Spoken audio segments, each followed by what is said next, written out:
अच्छा, ये गांव कौन सा है? हमारा ग्राम जाजपुर है, ब्लॉक खरैया, तहसील सगड़ी, जनपद आजमगढ़। तो जो एक पहलू चला है पासी को एक करो, जी तो 16 नवंबर को वीरांगना उदा देवी का शहादत दिवस है। जी उसके पर्पज से मीटिंग बुलाई गई थी। जी तो क्या आप लोग उसमें सम्मिलित होने के लिए तैयार हैं? बिल्कुल तैयार हैं। पहले तो हमें बताना है कि उदा देवी कौन थी। जी हमारे समाज में कितने लोग, 90% लोगों को तो पता ही नहीं कि उदा देवी कौन है। जी उदा देवी कौन है, इसके बारे में न हम यहीं बताए हैं, न कहीं बताएंगे। अगर नहीं बताएंगे तो उदा देवी को हमारे समाज जानेगा नहीं। जी बिल्कुल। सन 1857 की क्रांति में जब हमारे देश में क्रांति उठी, मंगल पांडे ने क्रांति का दीप जलाया, तो वीरांगना उदा देवी अमीनाबाद की साहिबा की सेनापति थी। जी और उनके पति मक्का पासी जो है अवध स्टेट के सेनापति थे। जी जब अवध स्टेट के सेनापति को अंग्रेजों ने मार दिया तो उदा देवी को पता चला कि मेरे पति को तो मार दी। तो अपने जो उनकी अध्यक्षा थे उनसे कहीं कि मैं तो अब लड़ाई दूसरे लड़ने जा रही हूँ, तो किसी को बताई नहीं। उनको ये सूचना थी कि अंग्रेज सेना लखनऊ की तरफ चल रही है। जी तो दिलकुशा स्टेशन जो आज के दिन में है, दिलकुशा लखनऊ में, जी वहाँ एक पीपल का पेड़ था। जी उसी पेड़ पे चढ़ करके इन्होंने अंग्रेजों का इंतजार करने लगे। अंग्रेज सैनिक आते गए, एक एक करके 36 लोगों को उन्होंने जो है मौत के घाट उतार दिया। जब 36 अंग्रेज मर गए नीचे, तो उसका सेनापति जो देखा अंग्रेजों का कि कौन है, उसने बहुत सर्च किया तो देखा कि पेड़ पे है। उसका एक सिपाही पेड़ पे निशाना लगाया और वीरांगना उदा देवी को मार दिया। वहीं वो शहीद होकर गिरी नीचे। जब तो उसका सेनापति कहा कि इस वीरांगना को मारना नहीं चाहता, उसने प्रणाम किया जी और यहाँ की मिट्टी को, वहीं की मिट्टी को उठा के लंदन ले गया और आज भी अपने संग्रहालय में रखा है कि वहाँ की वीरांगना जब इतनी जो है कर्मठ और इतनी शक्तिशाली थी तो उस देश में और कितने लोग होंगे। तो ये उनकी कहानी इतनी है। उजरिया गांव की रहने वाली थी लखनऊ में और बहुत ही वीर थी। हमारी बताया ना पहले कि मार्शल बिरादरी हमारी रही है, शुरू से ही लड़ाके थे, सेनाध्यक्ष थे जी जी सेनाओं के। लेकिन उसको 1036 से लेकर 1436 तक उस इतिहास को जो मिटा दिया गया। हमारे राजा सुहेल देव 1030 में राज किए जी और जब मोहम्मद गजनी का सालार मसूद जो आक्रमण किया तो उसको उत्तर भारत के, दक्षिण भारत के काशी यादव और उत्तर भारत के सुहेल देव, बिजली पासी, लाखन पासी, सभी सेनाओं ने मिलकर के इनकी सेना को 5 लाख सेनाओं को मार दिया। और आज भी उसकी मजार बाराबंकी में बनी है। वही एक ऐसा पासी समाज जिंदाबाद, पासी समाज जिंदाबाद, वीरांगना उदा देवी अमर रहे, वीरांगना उदा देवी अमर रहे। सर, ये बताया जाता है जी कि मुगलों को भगाने का कार्य सबसे अधिक पासियों ने किया था देखिए। और अंग्रेजों को भी भगाने में सबसे अधिक योगदान पासियों का है। और ख़ास तौर पर कुछ महिलाओं भी ऐसी थी कि जो अपने जान पर खेलकर पूरे समाज की भी रक्षा की थी। क्या ये कहाँ तक सत्य है? बिल्कुल 100% सत्य है। महारानी लक्ष्मीबाई की गाथा को आप गाते हैं कि खूब लड़ी मर्दानी वह तो झांसी वाली रानी थी। जब उन्हें पता चला कि हमारे तरफ अंग्रेज आक्रमण कर दिए तो उनके सेनापति थी झलकारी देवी, जी जो हमारे ही कास्ट की थी, एससी कास्ट की थी। और झलकारी देवी ने लक्ष्मीबाई का रूप बना लिया। उनके बच्चे को अपने पीठ पे बांध करके अंग्रेजों के साथ झूम करके लड़ी और शहीद हो गई। और झलकारी बाई का नाम नहीं आता, वहाँ लक्ष्मीबाई का नाम आता है कि हमारी लक्ष्मीबाई को वहाँ भी धोखा किया गया। आपको बताया उदा देवी के यहाँ साथ जो वही हुआ। सुहेल देव भारसी उपासी हैं, आज भी भारसी उपासी बाराबंकी में लिखा जाता है, बहराइच में लिखा जाता है।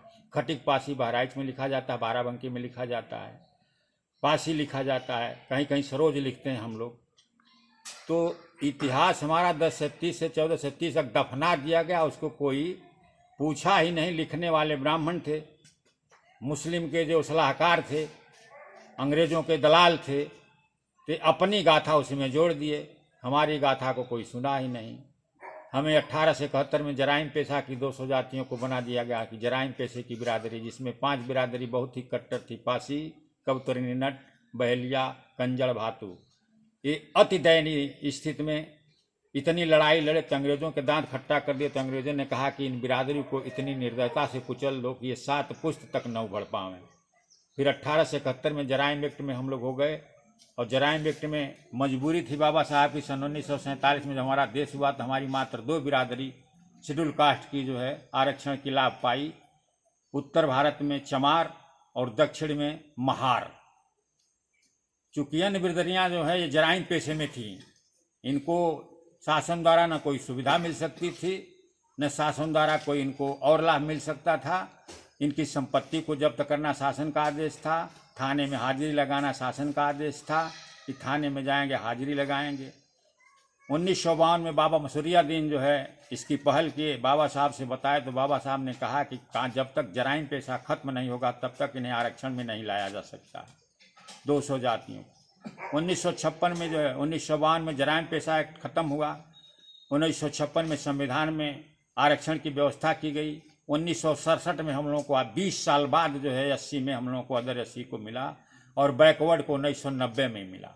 1990 में बैकवर्ड को मिला तो 1995 में माननीय मुलायम सिंह यादव जब मुख्यमंत्री हुए तब उनका आरक्षण लागू हुआ। इसलिए आरक्षण में हम 20 साल पीछे 80 अदर 80 से चल रहे हैं, और जो हम 20 साल में चल रहे हैं अभी आपको निर्णय न्यायालय का तत्काल आया होगा कि आरक्षण में आरक्षण वर्गीकरण जी हमें 21% आरक्षण मिलता है, जिसमें 18% आरक्षण शुद्ध रूप से हमारे चमार भाई को मिलता है और 3% अदर 80 को मिलता है। उसी का वर्गीकरण करने के लिए जिसकी भागीदारी क्लेमर जितने लोग हैं उनको निकाल करके आरक्षण में सबको बराबर का हिस्सा दिया जाए। सर, ये मीटिंग जो बुलाई गई थी जी जी अपने पासी समाजों की, जी जी तो इसमें ये उद्देश्य था कि पासी समाज को एकजुटता किया जाए। जी जी तो कहाँ तक पासी समाज एकजुट हो सकता है? क्या आपको लगता है पासी समाज एकजुट हो सकता है? 100% हो सकता है, क्योंकि जगाने वाली बिरादरी को जगाया नहीं जाता है, ये जगी हुई है। कुछ दिन पहले सर चुनाव था लोकसभा का, उसमें दिनेश पासी जी जो यहाँ की दावेदारी किए थे, जी उन्होंने ये आगाज किया था कि अब पूरे आजमगढ़ में, लोकसभा आजमगढ़ में 2,40,000 वोट है सिर्फ पासी बिरादरियों का। जी तो क्या लगता है कि 2,40,000 पासी एक तरफा हो जाएंगे कि नहीं हो पाएंगे? 2,40,000 में 2 लाख तो अपने अधिकार को जान रहे हैं, 40,000 नहीं जान रहे हैं जो सकरी क्षेत्र में बसे हैं। 2 लाख कैलकुलेशन में आपके आजमगढ़ में हैं, 2 लाख तो आपके आजमगढ़ के हैं, लेकिन 40,000 जो आप जोड़ रहे हैं, जी हमारी कॉन्स्टिट्यूंसी में 40,000 पासी हैं जो अपने अधिकार और हक को नहीं जानते हैं कि कहाँ हमारा हक है कि कहाँ हम हैं।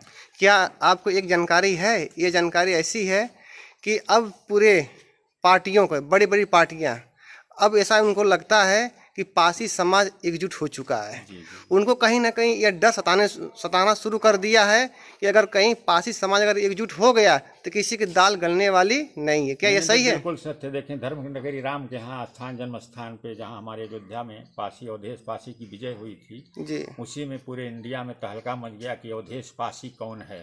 जी अवधेश पासी की पहचान लोकसभा में हुई। हमारे 5 और जो है सांसद हैं, 3 भाजपा से सांसद हैं। तब लोगों को लगने कि पासी बिरादरी के लोग भी वैसे हैं। हमारे यहाँ IAS IPS MBBS इंजीनियर सभी लोग हैं, लेकिन सत्ता की भागीदारी हमारे बहुत कम लोग रहते थे। भागीदारी में हमारे 22 विधायक आपके भाजपा सरकार में हैं, मंत्री भी हैं, हमारे 8 MP हैं जो हमारी बात को कहने के लिए, हमारे समाज को जगाने के लिए जगह जगह मीटिंग कर रहे हैं। हमारे आजमगढ़ में इसके पूर्व 26 तारीख को जो है माननीय कमलेश पासवान जी मीटिंग किए थे, और अभी कौशाम्बी में रामविलास पासवान के लड़के चिराग पासवान जी ने जो है कि मीटिंग की है। पासी समाज जिंदाबाद, बिरंगा उदा देवी अमर रहे। सर, आपको तो परिचय का मोहताज नहीं है, आप जगह जगह लोग जानते हैं। पूरे ज़िला में कोई ऐसा कैंडिडेट भी नहीं होगा जो जानता नहीं है। मैं आपसे एक बात पूछ रहा हूँ, कोई बीजेपी में है, कोई सपा में है, ठीक? तो जनता का नाम यह है कि जब लोग जीत जाते हैं पासी के नाम से, वोट लेके चले जाते हैं, जीत जाते हैं, लेकिन पासी की तरफ झांकने वाले नहीं होते हैं। किसी का आप एग्जाम्पल ले लीजिए जो पासी के नाम पर चुनाव जीत गया, चाहे सांसद हो चाहे विधायक हो, फिर दोबारा पासी की तरफ देखता नहीं है, ये कहाँ तक सत्य है? ये तो सही है। पासी समाज के जो भी लोग हैं नेता, उन लोगों को गाइडलाइन दिया गया रहता है, जी। चाहे वो सपा के हों चाहे भाजपा के हों। अगर तनी सा भी अगर बगावत कर दिए तो उनको पार्टी से निष्कासित कर दिया जाता है। उदाहरण तौर पर सावित्रीबाई फुले को देख लीजिए, वह थोड़ा सा अपनी बात रखना चाहिए, आज उनको पार्टी कहाँ ले जा करके छोड़ी है। इस तरह हम ये चाहेंगे पूरे समाज के जितने हमारे पासी समाज स्वजाति बंधु हैं, आजमगढ़ में 2,40,000 वोट है। पासी समाज निर्णय लेगा कि कौन सांसद बनेगा। आने वाला समय हम लोग कारवां चालू कर दिए हैं।